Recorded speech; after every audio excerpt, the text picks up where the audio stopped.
Hey, Snakeo here with another figure review. This time I have got the Transformers Prime Skystalker from the Beast Hunter series. Now when I was initially going to get these guys, I wasn't 100% sure if I was going to do the whole series, if I was going to do them all, because as I said in my previous videos, I generally only go for figures that are actually in the show. But you know, I picked a couple of these up, had a look at them, really liked them, figured I'd go for the whole wave, and yeah, I just went to my local supermarket and they had this one in there, so I picked them up for about £9, no, £8.79, something like that, 97, something like that, I don't know. Either way, what do I think of him? Well, when I was looking at these series, I honestly thought this was the weakest one in the series. I just thought it looked quite bad, to be honest. It was more the transformation, and it was more how it looked in its vehicle mode. I thought it looked very weak. But having actually had it in hand, I've got to say, I think it's now my favourite. It's a really, really nice Transformer. It's got some great sculpting to it, some lovely paintwork into it, and I really enjoy the transformation on it. I think it's a really nice figure, and I do recommend it. Like I said, this is Skyquake. There is another one. Well, I cannot think what it's called. It's from the movie, and I can't pull up right now because I'm having a few problems. But there are two versions of this. This one in the blue, and the other one is in, I believe, a darker blue. I think with silver, maybe. I can't remember. I'll try and find a picture of it, and I'll put a note, like nowish.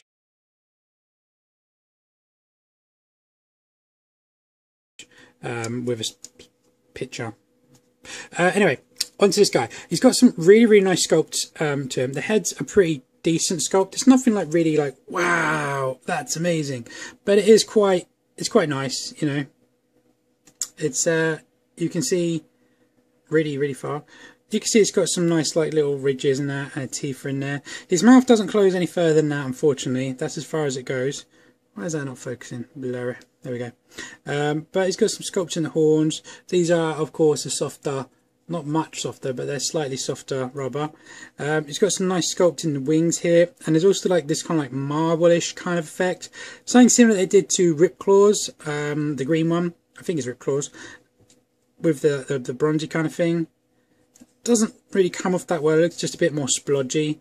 And a bit more almost like accidentally touched with a brush, but it's still quite nice that they've tried to. Little Predacon silver logo. I've only actually just noticed that. It's pretty cool. I like that. That's really well detailed for such a small thing.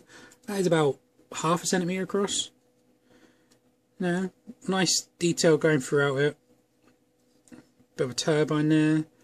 Some like white here. The tail is lovely. Really, really well painted. If I get the wing out of the way, it's like a nice. The blue all over, same as everywhere else, and it's got this nice like silvery white on top, and then this like white on the spikes and on the actual back of it, and then the spike part on the tail is just blue with some silver tips. So all in all, really some nice sculpting going throughout. Now I'd say that the weakest aspect of this figure is the wings. I just don't care for their articulation or their gimmick. But, you know, I'm not a big fan of gimmicks. You can't really open his wings unless they're basically above him, like that. But wings should be coming from the back here. So it's like a bit more of a centre of balance. But you can't really do that. You could do that, but then the wings are like the wrong way. So that doesn't really work. So, because they're on a cut spin, oh my god, I can't think. A cut rotation here, they're on a cut rotation here, and then on a cut rotation here, and that's all you get. So you really can't get the greatest range of motion out of them. They could have clearly attached them on hinges here, and I think that would have just been a lot better. Now, as for the gimmick, you have this big white disc here, which is actually quite heavy, and it's a lot of the weight, and it really does weigh it down in robot mode, but I'll show that in a bit. Now the box instructions say you push this part here and this shoots out. Nothing's happening. You push this part here, that way, and it shoots out. This little bit here moves, I don't know if you start to squeeze it and it doesn't do anything.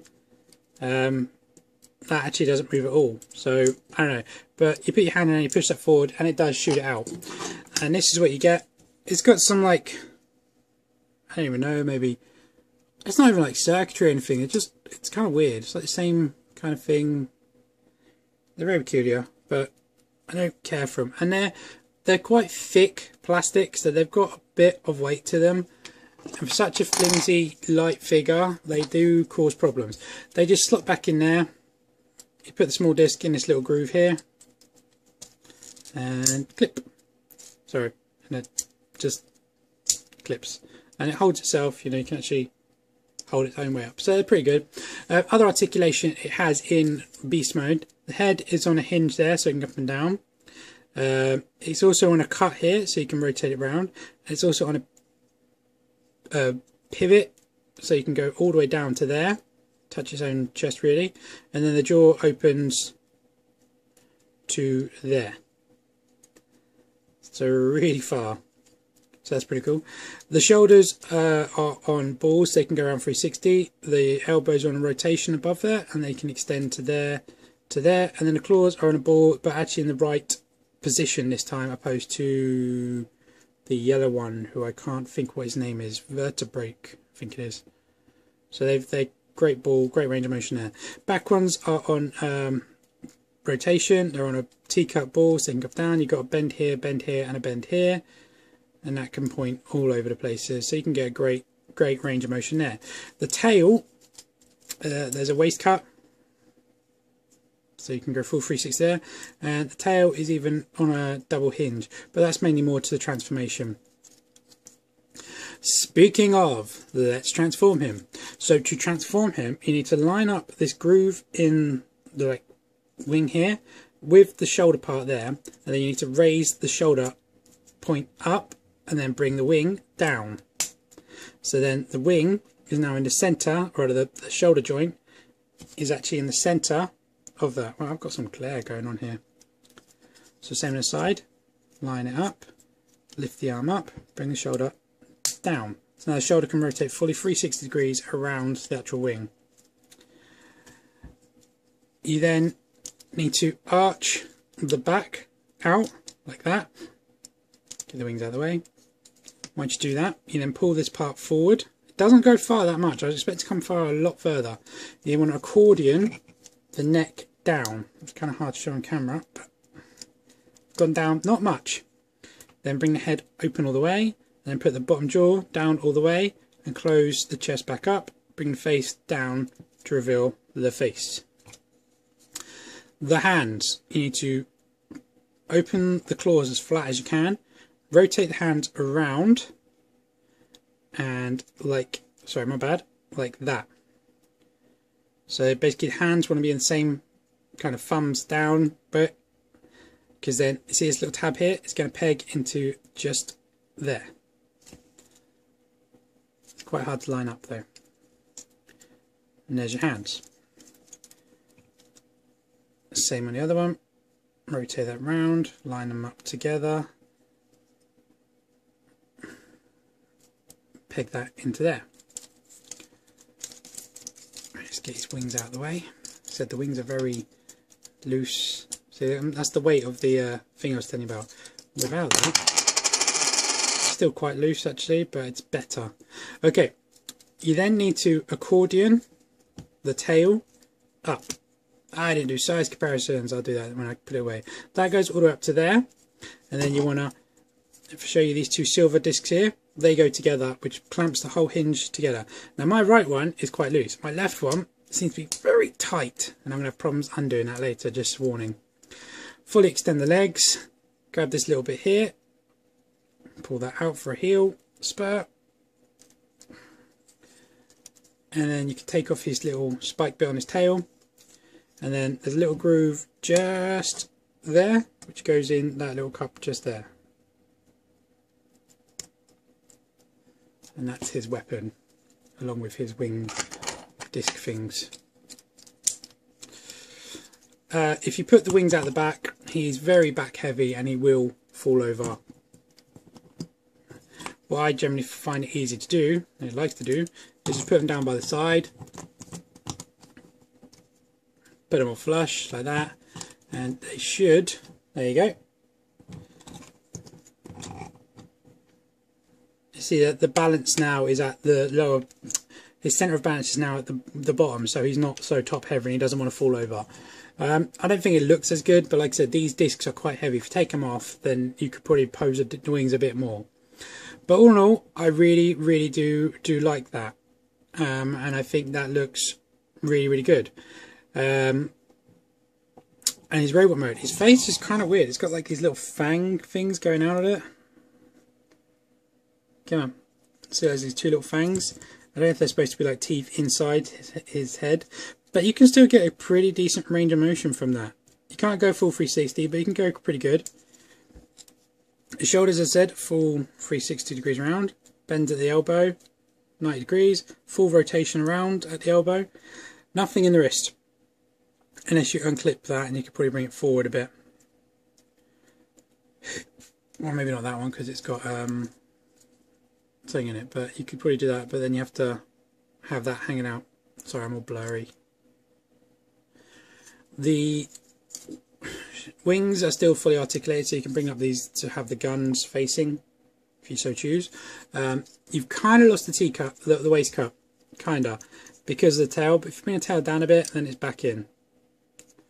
But that kind of sits there and catches on that there, so. And then the legs are on a T-cup, the hips are on a T-cup even, so you've got a Spartan kick of like that, it's ridiculous. And then a split kick of that.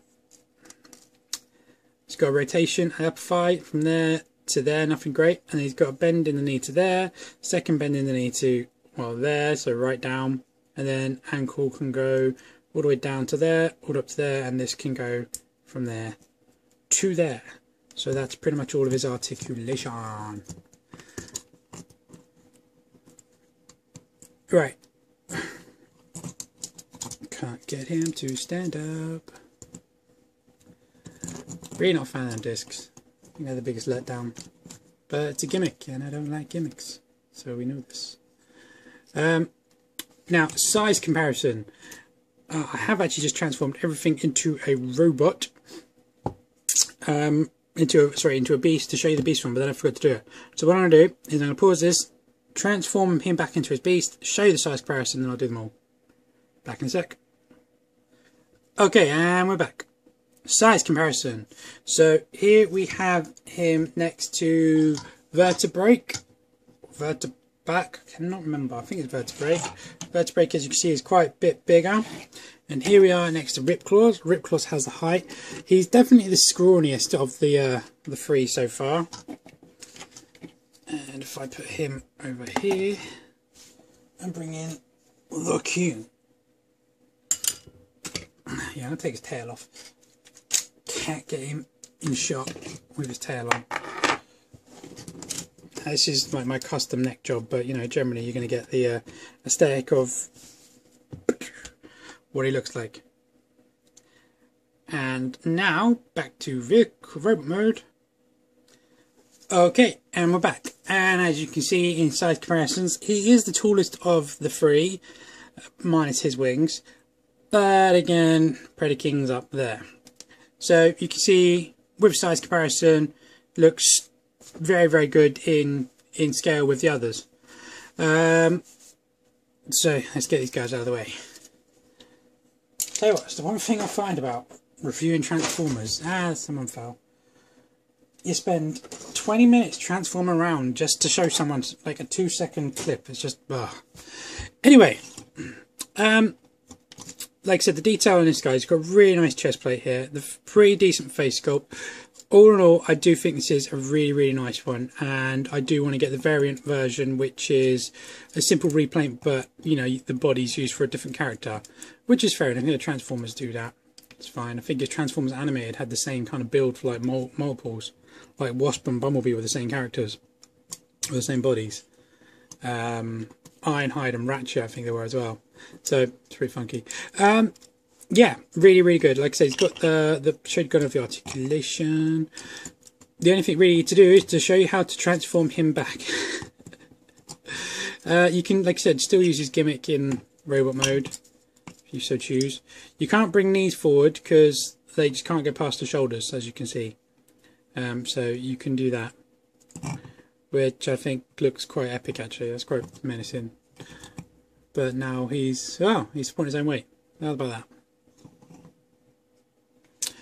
I'll try and show you that thing if you put the wings behind, though, like so. I'll even lean him forward a bit. And he's down. So you can't do that with the wings, but take out the discs.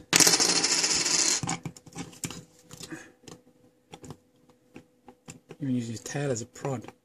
Still don't want to do it. That's all you can really do. I'm actually using his tail as a third leg.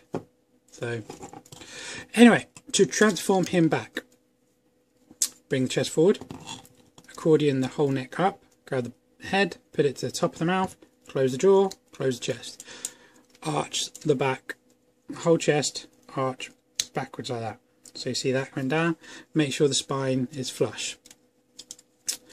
You then want to lift up the wings and drop the elbows. There you go, to clear that. See, the wing is now there when it was in there. Rotate the arms so the pale blue's facing. Unhinge, clip the hands. Rotate the whole assembly around and then line the hand up with that. Same in this one.